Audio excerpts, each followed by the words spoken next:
नमस्कार पेंशनर्स मित्रों। कल के वीडियो में बिल्कुल तथ्यात्मक बातें की थी।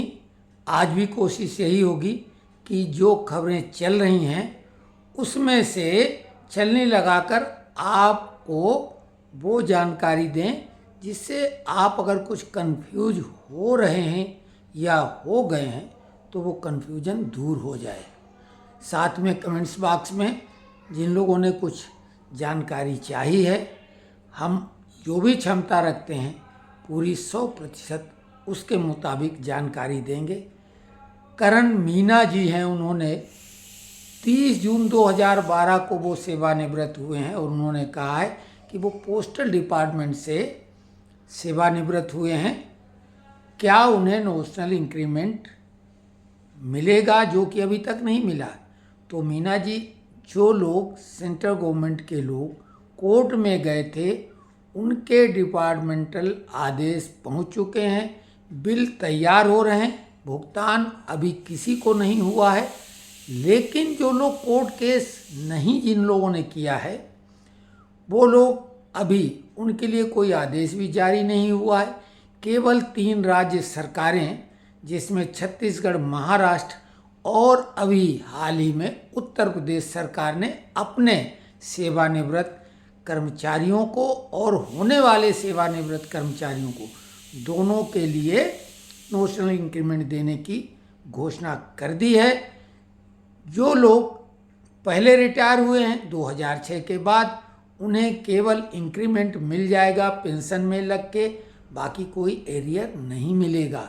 लेकिन सेंट्रल गवर्नमेंट के जो भी पेंशनर कोर्ट में जीते हैं उनका पूरा बिल उसी दिन से सभी लाभों के साथ बनाया जा चुका है। भुगतान का आदेश या इशारा मिलते ही भुगतान हो जाएगा। तो ये फर्क है। अब 3 प्रदेशों में जहाँ भी नोशनल इंक्रीमेंट देने की बात सरकार यानी राज्य सरकार की तरफ हो चुकी है, तीनों भाजपा शासित हैं। 2 में भाजपा की सरकार, 1 में एनडीए, यानी तीनों जगह सेंट्रल गवर्नमेंट का ही रूल्स रेगुलेशन फॉलो किया जा रहा है। तो सेंट्रल गवर्नमेंट पे अब दबाव है। अब केवल थोड़ा सा रोल हमारे श्रमिक नेताओं का है और जो पेंशनर संगठन है उनका है कि सरकार पे थोड़ा सा दबाव बनाएं और जो भी उनके पास प्लेटफॉर्म पर उन पर निगोशिएशन जहाँ पे होती है तो इन मुद्दों को तरजीह दें ताकि कर्मचारियों और पेंशनरों का भला हो सके।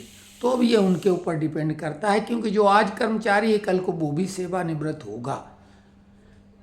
कैग ने अपने डिपार्टमेंट के लिए आदेश जारी कर दिया था, अप्रैल 2023 के बाद वालों को लाभ मिल रहा है, बाकी अभी किसी को कोई लाभ नहीं मिल रहा है।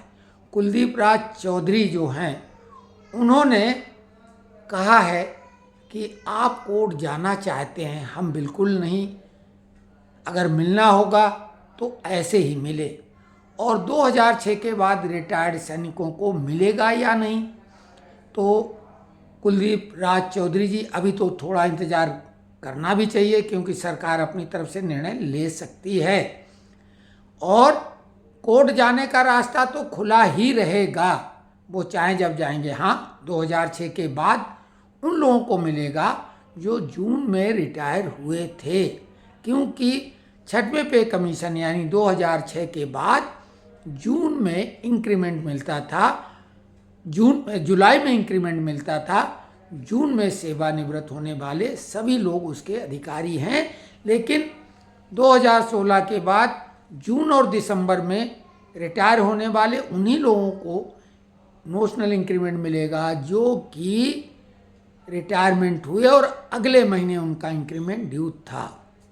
भूपेंद्र बेलवाल जी जो हैं वो बहुत आदर सम्मान के साथ कई बार वो लिखते हैं, आदरणीय चाचा जी करके संबोधन करते हैं। ये उनके अच्छे संस्कार हैं कि अपने से बड़ों को सम्मान देते हैं। और उन्होंने बोला क्या नोशनल इंक्रीमेंट में ग्रेजुटी भी मिलेगी या नहीं? तो भूपेंद्र जी, ग्रेजुटी जो कोर्ट केस जीत के आए उन्हें तो ग्रेजुटी का भी बिल बनाया जा चुका है। हालांकि भुगतान नहीं हुआ, लेकिन पूरी तैयारी है। और हमारे जो संपर्क हैं उन लोगों से जिन्होंने बिल बनाए हैं खुद, तो उनका कहना है यहाँ तो पूरी तैयारी है और कोर्ट ने जो आदेश दिया है वो उसी के अनुसार ये बिल बने हैं, न वो कोई बाधक नहीं है। तो ग्रेजुटी जिन लोगों ने कोर्ट केस जीता है उन्हें तो मिलेगी, लेकिन अब सरकार जब आदेश कोई जारी करेगा, जैसे उत्तर प्रदेश सरकार ने जो आदेश दिया है उस हिसाब से तो ग्रेजुटी नहीं मिलेगी, केवल पेंशन वृद्धि एक इंक्रीमेंट के रूप में हो जाएगी। तो अब ये आप बात समझ लो। दूसरी बात, आप राज्य सरकार से संबंधित हैं या सेंट्रल गवर्नमेंट से, आप ग्रुप ज्वाइन कर लो, व्हाट्सएप ग्रुप है, हम आज भी लिंक दे देंगे डिस्क्रिप्शन में। तो वहाँ तमाम लोग जुड़े हुए हैं, बुद्धिजीवी लोग हैं, और वो आपके हर प्रश्न का उत्तर उसी दिन दे देते हैं, या कहो तो तत्काल भी दे देते हैं। इसके साथ और कई लोगों ने जो कमेंट्स लिखे हैं वो उन्होंने नमस्कार किया है, आदर दिया है, सम्मान दिया है, प्रशंसा की है। तो उनको तो हम केवल यही कहेंगे, आप सभी लोगों के प्रति हमारा पूरा आभार है, क्योंकि प्रशंसा के लिए हम क्या शब्द कहें।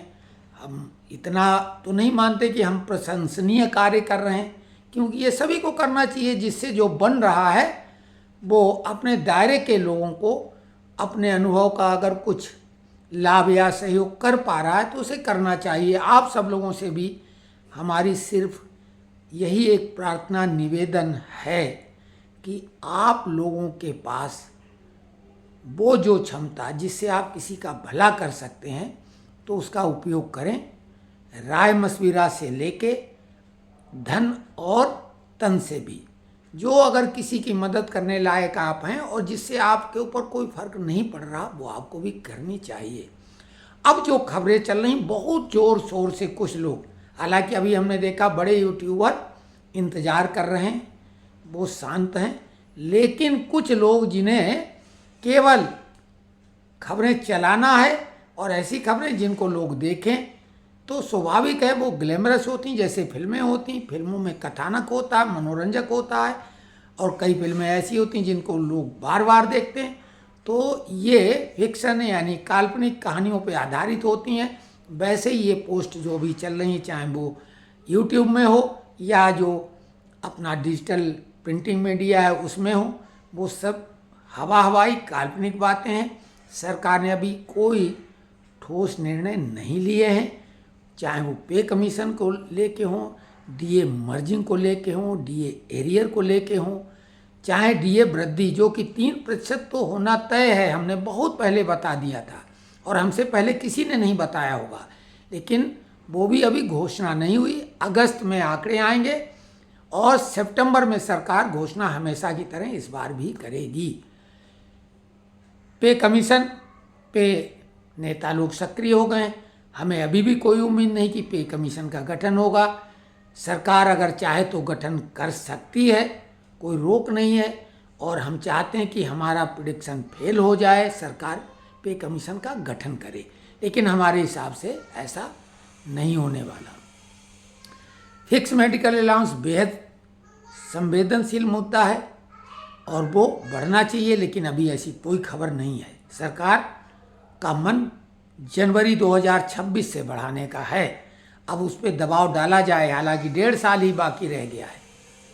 तो बाकी पेंशन वृद्धि 65 साल वाली, 79+ वाली, ये भी सब अभी मामले केवल भविष्य के गर्त में हैं। सरकार अभी इन पे क्या निर्णय लेगी किसी को मालूम है नहीं।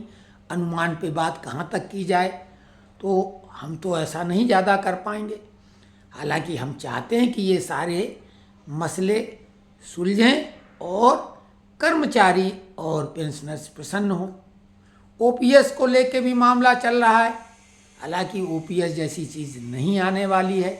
जो एनपीएस है उसी में कुछ सुधार सरकार करने वाली है, और सुधार से संतुष्ट लोग इसलिए नहीं होंगे कि संतुष्ट होने नहीं दिए जाएंगे। जो लोग कर्ता धर्ता हैं श्रमिक संगठनों के, वो अपना एजेंडा चलाते ही रहेंगे। वो ओपीएस की मांग करेंगे, भले ही एनपीएस उससे भी ज़्यादा फायदा देगा, लेकिन वो एक उनका एजेंडा है एजिटेशन का, इसलिए सरकार कुछ भी कर ले ओपीएस की मांग खारिज होने वाली नहीं है और सरकार इतनी आसानी से ओपीएस मानने वाली नहीं है। तो ये मामला तो रस्साकसी का है। जो भी कोई ताज़ा खबर होगी हम बिल्कुल तत्काल भी दे सकते हैं अगर कोई बहुत प्रसन्नता वाली खबर होगी, नहीं तो कोशिश करते हैं प्रतिदिन एक वीडियो बनाएं। और अब हम कोशिश ऐसी करेंगे कि जो भारत की कुछ ऐसी समस्याएं जो हम लोग मिलकर दूर कर सकते हैं और जिसे नंबर 1 पे रखा जाएगा वो है बेरोजगारी की समस्या। अभी एक मित्र से बात हुई और उन्होंने सहमति जताई, उस पर एक वीडियो बनाएंगे।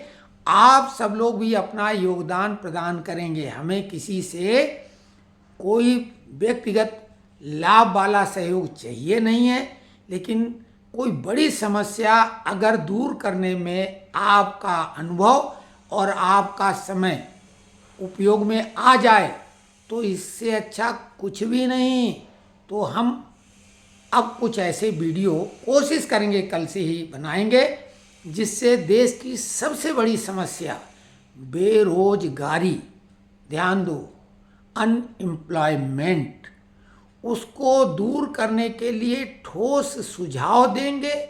और वो सुझाव केवल थ्योरिकल नहीं होंगे, वो प्रैक्टिकल ही होंगे। हमें मालूम है कि ये करने से ये परिणाम आएगा, क्योंकि हम गांव से जुड़े हुए व्यक्ति हैं और शहरी जीवन भी जिया ही है। तो गांव के और शहर के बारे में दोनों तरह की बेरोजगारी क्यों है और कैसे दूर हो सकेगी, इसकी योजना हमने बहुत पहले बनाई थी, कोशिश की, लेकिन लोगों ने रिस्पांस ही नहीं दिया, क्योंकि लोगों को तो कुछ व्यक्तिगत लाभ चाहिए। तो ये हमारी तो ये बकबक बंद होने वाली नहीं है, लेकिन अब हम विराम लगाएंगे, नहीं तो वीडियो बेहद लंबा हो जाएगा। और कल तक के लिए जय जय श्री राम।